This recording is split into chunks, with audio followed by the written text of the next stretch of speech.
আব্বু আমি ভোট গুনতে যাচ্ছি, ওই তার শেষ কথা, শেষ ছোঁয়া।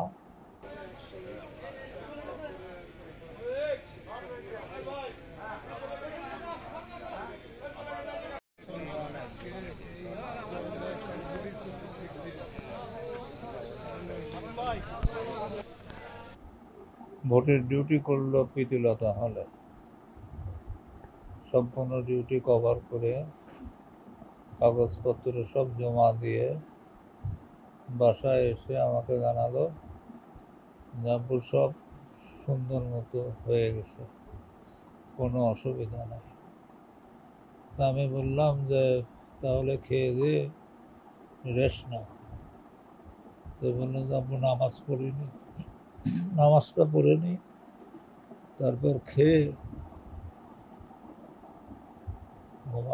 ঘুমাতে যাব। আজকের সকালে ঠিক 8:17 আমাকে হোয়াটসঅ্যাপে একটা মেসেজ দিছে।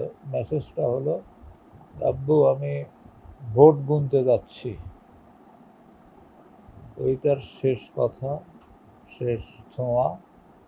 আমি তার আধা ঘন্টা পরে আমার জামাইয়ের কাছে খবর পেলাম যে মৌমিতা আপনি। এই বিশেষ বিষয়টা আমাকে খুব শোকাহত করে ফেলছে। আমার একমাত্র সন্তান। আই এম ভেরি শকড, আমি কিছু বলতে পারতেছি না।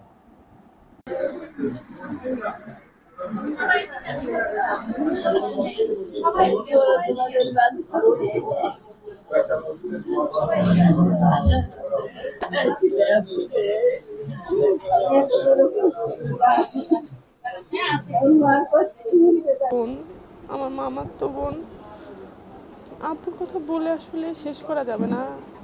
সে এত একটা ভালো মেয়ে, সে মানে আমার আমি আসলে কথা বলার মতো অবস্থায় নাই।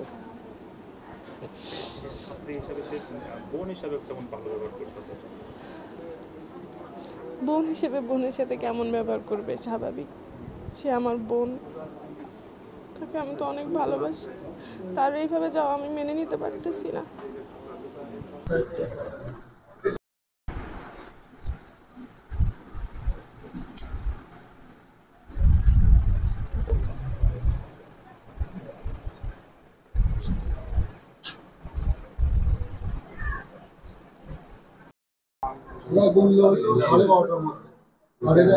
মৌমিতা আমার জীবনে, শিক্ষকতার জীবনে, দীর্ঘমেয়াদী শিক্ষকতা আমার, সেই জীবনে মৌমিতাকে আমি দেখেছি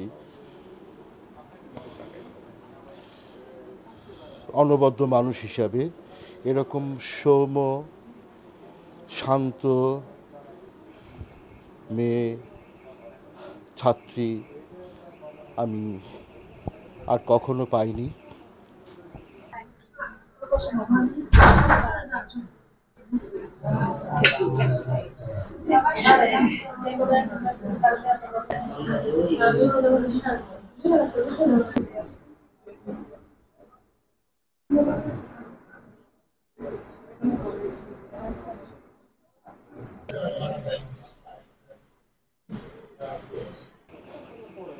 অদ্ভুত একটা মেয়ে ছিল, যে ছিল পড়ালেখায় সবসময়ই অধ্যাবসায়ী। যখন যে কাজটার সামনে দিতাম, উপস্থাপন করতাম, ভুল ত্রুটি শুদ্ধিকরণ সব কিছুই সুন্দরভাবে ওর মধ্যে দিয়ে আসতো। আর সবচেয়ে বড় যে পাওয়া মৌমিতার কাছ থেকে, সেটা হচ্ছে যে মৌমিতার কাছ থেকে আমি যেটা শিখেছি সেটা হচ্ছে সবসময় সাবলীল এবং সুন্দর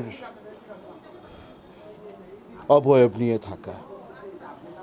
আমি আমার জীবনে এরকম ছাত্রীর সাক্ষাৎ পাইনি কখনো। আর